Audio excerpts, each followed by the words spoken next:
we're in the Soros Analytical Laboratory, sitting in front of our new Scanning Electron Microscope, or SEM for short.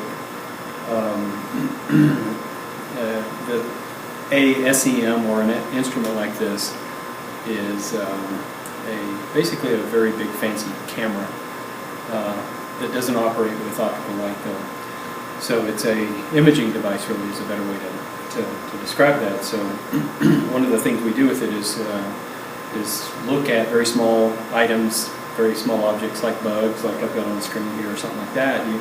You can image something with a very high magnification and a fairly good depth of field compared to an optical light microscope.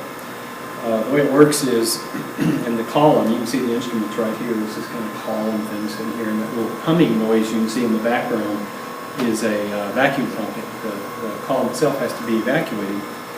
And what happens in that column is electrons are generated at the top. They're sort of burned off of a filament, and they're sort of aimed down in a beam. We refer to it as an electron beam. They're aimed down at a sample, and they raster across the sample and generate a secondary signal that's detected and is shown on the screen in sync with that raster. So basically what you get is an image of the object. In this case, like I said, it's a bug. You get an image with a high magnification and high depth of field. You don't get color. SEM images are just one. We usually show it gray like we have here. So you don't see color, but what you do see is a lot of fine detail about whatever the object is. This SEM also operates as a microanalyzer, so you can also detect the chemical composition of some components that might be in the sample, which would be a separate thing that I'm doing here. You'd have to have a rock or a mineral specimen in for that kind of thing, but it is capable of analyzing chemistry and producing either an X-ray map of a region across a sample or a point analysis using a signal generated by the electron beam hitting the sample and generating secondary X-rays that are used to determine the composition of the sample. The new technology makes it a lot easier and in a lot of ways more functional. So our goal here is to get undergraduate students, in addition to grad students, but undergraduates also involved in research with faculty using this instrument. So at another school, you know, as an undergraduate, chances are you wouldn't be hands-on on one of these. This would be more of a research thing at the grad level or whatever.